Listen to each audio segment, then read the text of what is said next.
আসসালামু আলাইকুম প্রিয় বিনিয়োগকারী ভাই বন্ধুগণ। আসলে মার্কেটে যে পরিস্থিতি এই মুহূর্তে কারোই মন ভালো নেই, মন ভালো থাকার মতো পরিস্থিতিও না। আমরা বিগত কয়েকদিনে ৩-৪ দিনে মার্কেট ডাউন ট্রেন্ডে ছিল এবং আজকে যে পরিমাণ একটা কারেকশন দিল আমরা আসলে ফ্রাস্ট্রেট হয়ে পড়ছি। এবং হতাশ, নিরাশ যে এই বাজারে দেখার মতো মনে হয় কেউ নাই, অভিভাবকহীন একটা বাজার। আজকে পুঁজিবাজারে অ্যাডভান্স হলো ৪৩টি, ডিক্লাইন ৩০৯টি এবং আনচেঞ্জ ৩৩টি। টোটাল ভলিউম হচ্ছে ৫৬০ কোটি টাকা। ভলিউমটা অনেক কমে গেছে। ভলিউমটা যেমন কমে গেছে এটা আসলে পজিটিভ, কিন্তু সব কিছু মিলিয়ে নির্বাচনের পরে একটা নির্বাচিত সরকার আসার পরে বাজারে এইভাবে পতন, এটা আসলে আমাদের কারো কাম্য না এবং এটা লজ্জাজনক। একটা নির্বাচিত সরকারের জন্য এটা লজ্জাজনক যে ক্ষমতায় আসার পরে তারা এখন পর্যন্ত পুঁজিবাজারে কোনো একটা ভালো মুভমেন্ট দেখাইতে পারল না। নির্বাচনের পরে দেখা গেল ২০০ পয়েন্ট পজিটিভ হলো। এই ২০০ পয়েন্ট পজিটিভে গেমলাররা বা স্মার্ট পার্টি বলেন, যেটাই বলেন, তারা কি করলো, উপরে নিয়ে শেয়ারগুলো সাধারণ বিনিয়োগকারীকে ধরিয়ে দিল এবং বিগত ১-১.৫ বছরে যে পরিমাণ একটা বিনিয়োগকারী লুজার হয়েছে তার মধ্যে আবারও নতুন করে একটা প্রতারণা। কারণ এই সরকারের কাছে, নির্বাচিত সরকারের কাছে বিনিয়োগকারীদের অনেক আশা ছিল এবং আছে, ভবিষ্যতেও থাকবে। কারণ বিগত কয়েক বছর যাবৎ এই পুঁজিবাজারে বেশিরভাগ বিনিয়োগকারী লুজার হয়েছে এবং তারা আশায় বুক বেঁধেছিল যে সামনে হয়তো ভালো একটা কিছু হবে। তবে এখন পর্যন্ত নির্বাচিত সরকারের আন্ডারে আমরা কিন্তু ২-১ দিনের মধ্যে ভালো কোনো মুভমেন্ট দেখতে পাইনি। এটা দুঃখজনক।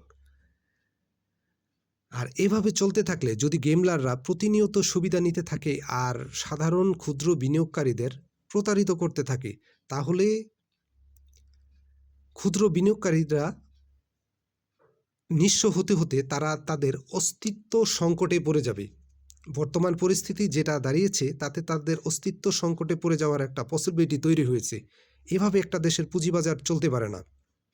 অবশ্যই এই নির্বাচিত গভর্নমেন্টের পুঁজিবাজারে হস্তক্ষেপ করা দরকার ছিল এবং ভালোভাবে, যেহেতু একটা দেশের পুঁজিবাজার একটা দেশের অর্থনীতির ইম্পর্ট্যান্ট অংশ, তো সেই ক্ষেত্রে এটাকে আমলে নিয়ে প্রথম দিন থেকে কার্যকরী ভূমিকা পালন করা উচিত ছিল। আমি বলবো এখন পর্যন্ত এই সরকার যে পদক্ষেপ নিয়েছে বা যে পজিশনে এখন পুঁজিবাজার আছে, এটা একটা নির্বাচিত সরকারের জন্য অবশ্যই লজ্জাজনক।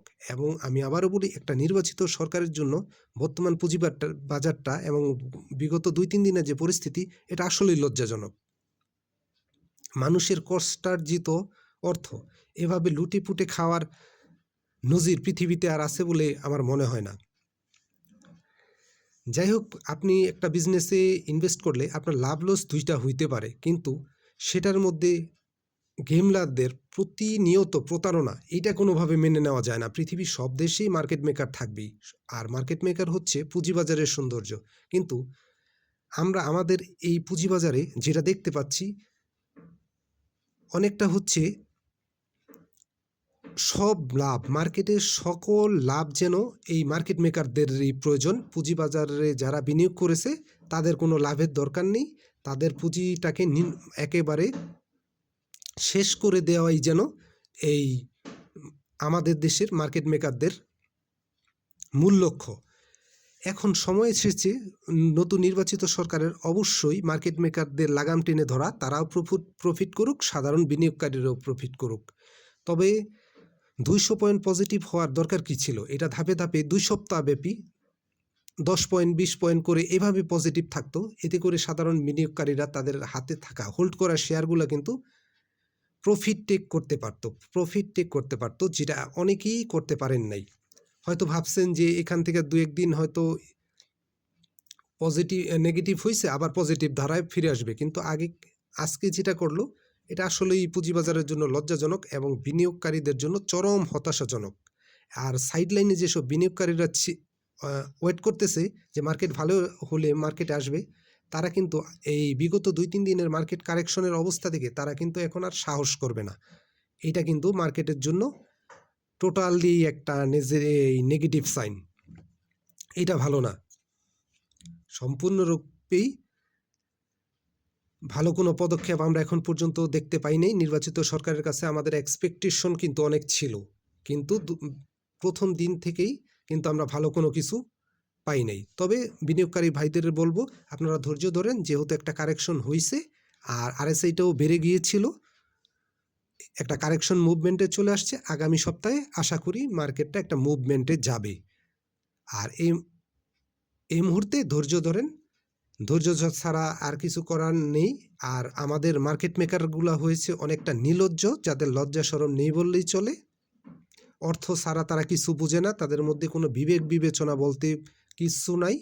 তবে এই মুহূর্তে আপনারা ধৈর্য ধরেন, যেহেতু কারেকশন হয়েছে, আরএসআইটা কমে আসছে, আগামী সপ্তাহে মার্কেটটা একটা মুভমেন্টে আসবে, এটা আশা করা যায়। সব কিছুই সম্ভাবনা মাত্র। তবে যে আচরণটা পুঁজিবাজার গত 2-3 দিনে করেছে এবং আজকে যেটা করেছে, যেহেতু আমরা ভেবেছিলাম আজকে হয়তো একটা বাউন্স ব্যাক দিবে, তা ধারে কাছেও পৌঁছায় নেই। এটা আসলেই লজ্জাজনক এবং পুঁজিবাজারের জন্য হতাশাজনক। তাই পুঁজিবাজারের প্রিয় ইনভেস্টর ভাই বন্ধুগণ, সকলকে বলবো আপনারা ধৈর্য ধারণ করেন। আগামী সপ্তাহে ইনশাল্লাহ, যেহেতু নির্বাচিত সরকার, অবশ্যই পুঁজিবাজারে একটা পজিটিভ ধারা আসবে। হতাশা হয়ে লাভ নেই, একটু ধৈর্য ধারণ করেন। এতদিন যেহেতু ধৈর্য ধারণ করেছেন, আর নির্বাচিত সরকার অবশ্যই সামনে পুঁজিবাজার ভালো হবে এবং আগামী সপ্তাহে আশা করতেছি যে একটা মুভমেন্ট, পজিটিভ মুভমেন্ট হবে। ধন্যবাদ, ভালো থাকেন।